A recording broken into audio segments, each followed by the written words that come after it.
Assalamualaikum. Pada kesempatan kali ini Bu Popi akan membagikan video ke kalian tentang penjelasan materi dari mapel administrasi pajak, yaitu tentang materi yang pertama adalah hakikat pajak, di mana modul 1 dan modul 2 sudah saya bagikan ke kalian.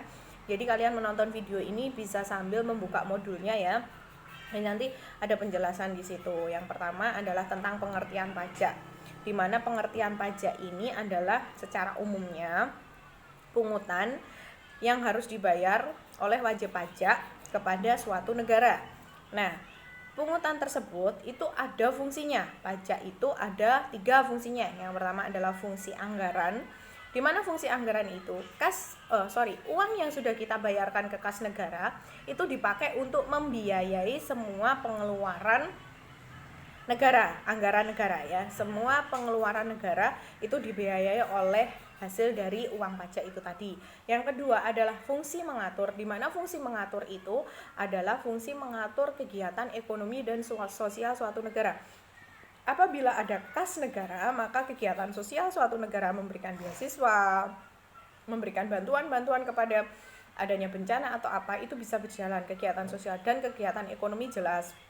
Ketika ada pemasukan kas negara, maka kegiatan ekonomi suatu negara pasti akan berjalan dengan lancar. Yang selanjutnya adalah fungsi stabilitas, di mana fungsi stabilitas ini pajak itu berfungsi untuk menyetabilkan kegiatan yang ada perekonomian di suatu negara, yaitu menyetabilkan. Ketika nanti ada pemasukan dari kas negara yang tinggi dari pajak, maka pembangunan infrastruktur ekonomi, infrastruktur umum atau perbaikan-perbaikan yang berkaitan dengan uang yang dibiayai dari uang negara, maka itu pun juga akan meningkat. Jadi akan menyetabilkan. Semakin tinggi pajak yang dibayarkan, maka perbaikan-perbaikan pun juga akan semakin baik.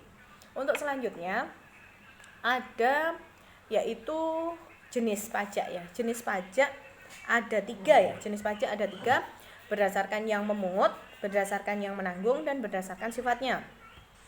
Kalau berdasarkan yang memungut, ini ada pajak pusat dan pajak daerah. Nah, pajak pusat ini apa sih?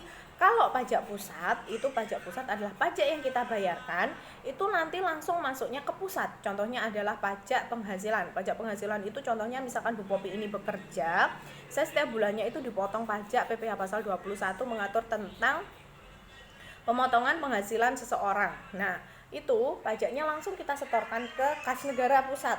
Jadi untuk membangun fasilitas di negara Indonesia. Kalau pajak daerah itu contohnya apa? Kita ambil aja, ada restoran, ada hotel. Nah, pajak reklame. Jadi kalau misalkan lagi pasang reklame di pinggir-pinggir jalan kayak gitu, kamu lihat di Nganjuk ya. Terus ada yang punya hotel, ada yang punya restoran besar, itu semua mereka dikenakan pajak.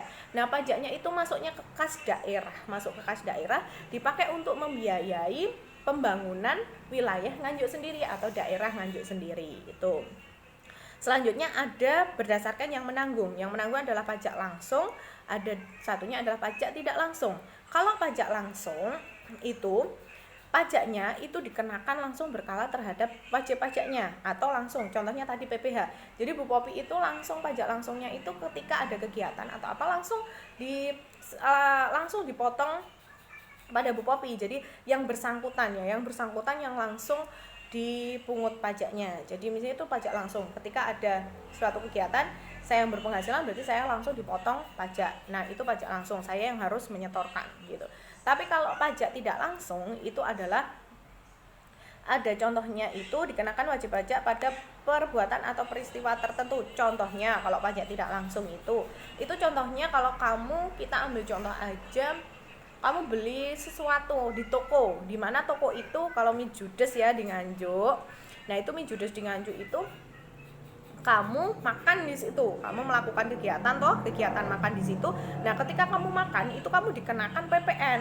Nah, PPN-nya itu kan nggak kamu langsung yang bayar ke kantor pajaknya kan, bukan kamu yang langsung berhubungan langsung ke pihak pajaknya, tapi kamu dipotong sama si pemilik mie judes itu tadi. Nah, dari pemilik mie judes itu tadi PPN dalam 1 bulan itu atau PPN dalam 1 harinya berapa diakumulasi, nanti yang menyetorkan adalah pihak pemilik tokonya atau pemilik mie judesnya itu tadi. Jadi itu kalau pajak langsung itu digarisbawahi, pajak langsung itu pajak langsung dikenakan kepada si ini yang wajib pajaknya itu langsung ya, kita langsung berurusan langsung kepada si untuk menyetorkan pajak. Tapi kalau kalau pajak tidak langsung, itu pajaknya itu yang menyetorkan adalah pihak yang berurusan langsung dengan pajak. Jadi contohnya itu tadi, kalau kita makan di situ, kita melakukan peristiwa makan di situ, kita dipotong PPN, pajak pertambahan nilai, maka yang menyetorkan bukan kita, tapi pihak pemilik tempat makan itu pajak tidak langsung. Jadi pajaknya secara tidak langsung itu sebenarnya kita yang bayar, tapi kita tidak langsung membayar kepada pihak pajaknya, tapi orang lain atau pihak lain yang membayarkan, kayak gitu, pajak tidak langsung. Kalau pajak berdasarkan sifatnya, itu ada pajak subjektif, ada pajak objektif. Ada dua ya, pajak berdasarkan sifatnya. Yang pertama pajak subjektif, itu pajak yang melihat subjeknya. Saya, misalkan pajak subjektifnya adalah Bu Popi berpenghasilan, berarti pajak itu ditentukan berdasarkan subjeknya, penghasilannya Bu Popi itu berapa. Contohnya PPh itu tadi, itu adalah pajak subjektif. Kalau pajak objektif, berarti yang dinilai untuk membayar pajak itu adalah objeknya. Contoh, kalau kita beli mobil itu termasuk barang mewah, maka dikenakan pajak penjualan atas barang mewah, yaitu PPNBM. Nah, makanya yang dilihat bukan orang pemilik mobil, tapi yang dinilai untuk perhitungan pajaknya adalah objeknya, mobilnya itu tadi. Itu ya, kalau pajak berdasarkan objektif. Nah, kayak gitu. Terus pungutan lain. Nah, ini ada pungutan lain selain pajak ya. Pungutan lain selain pajak itu ada, yang pertama adalah retribusi. Yang paling penting adalah retribusi. Retribusi itu apa sih? Sebenarnya sama. Retribusi itu adalah pungutan yang harus dibayar seseorang yang telah menggunakan fasilitas umum. Nah, contohnya bedanya dengan wajib pajak, bedanya dengan retribusi dan pajak tuh bedanya apa? Kalau pajak itu balas jasanya tidak diterima secara langsung. Dalam arti gini, ketika kita bayar pajak kan disetorkan ke kas negara. Nah, dari negara itu dipakai untuk bangun apa kan kita nggak tahu, kita menikmatinya secara umum. Tapi kalau retribusi, ketika kamu harus bayar retribusi, berarti pada saat itu juga kamu mendapatkan balas jasanya. Karena contohnya retribusi itu apa? Tempat parkir, toilet umum, terus tempat wisata. Nah, ketika kamu masuk ke tempat wisata, contohnya di Sedodo, di Roro Kuning, di Kali Bening, kamu kalau bayar retribusi ya kamu bisa masuk, kamu bisa parkir di tempat parkir itu, kamu bayar, berarti kan kamu sudah menikmati fasilitasnya secara langsung. Dengan langsung tujuannya, saya parkir, berarti saya bayar retribusi parkir. Saya mau ke tempat wisata, berarti saya langsung bayar wisata itu, saya langsung bisa masuk. Itu bedanya ya. Jadi balas jasanya bisa diterima secara langsung kalau retribusi, kalau pajak nggak bisa secara langsung. Nah, kalau untuk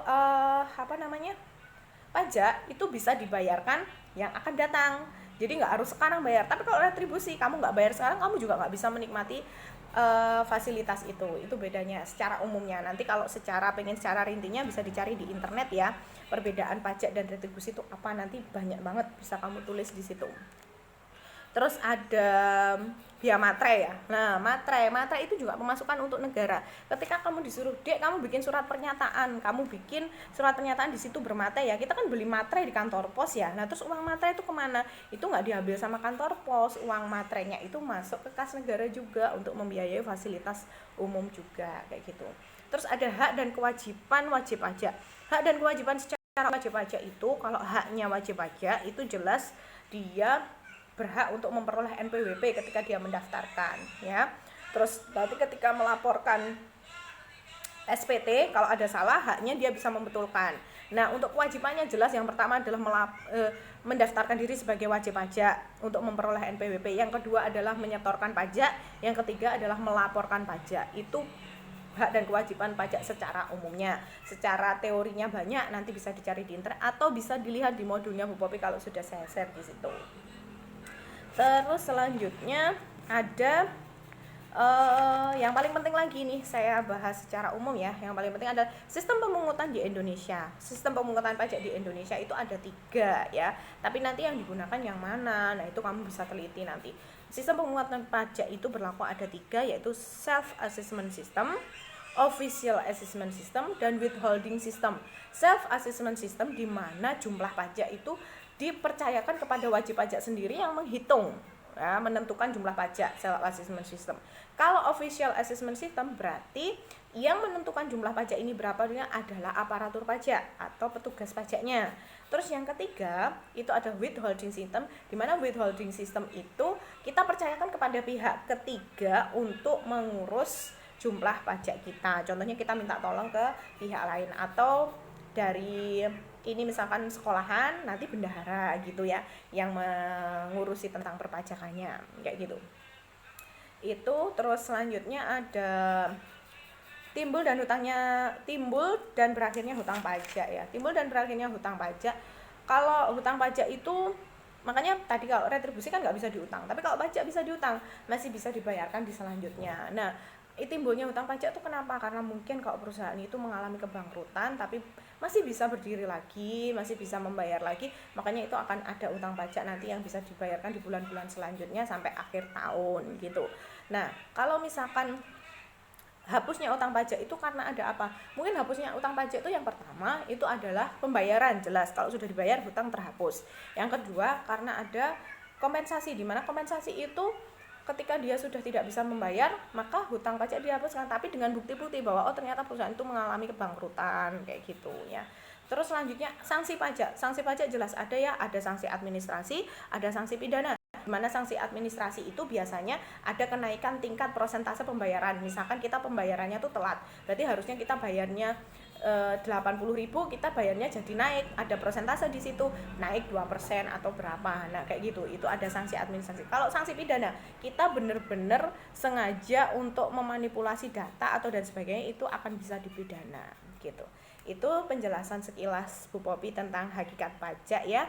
Kalau misalkan nanti ada kurang lebihnya atau kurang jelas atau apa, kamu bisa menghubungi di nomor saya atau kamu bisa japri melalui grup WA yang ada di grup kita yang sudah kita buat ya gitu. Jadi itu sekilas penjelasan secara umum. Jadi secara umum pesan dari Bu Popi, jadilah wajib pajak yang baik ya, mulai dari sekarang karena negara ada di tangan kalian, generasi-generasi penerus bangsa. Sadarlah untuk membayar pajak, karena apa? Pajak itu digunakan untuk membangun negara. Oke, terima kasih. Assalamualaikum.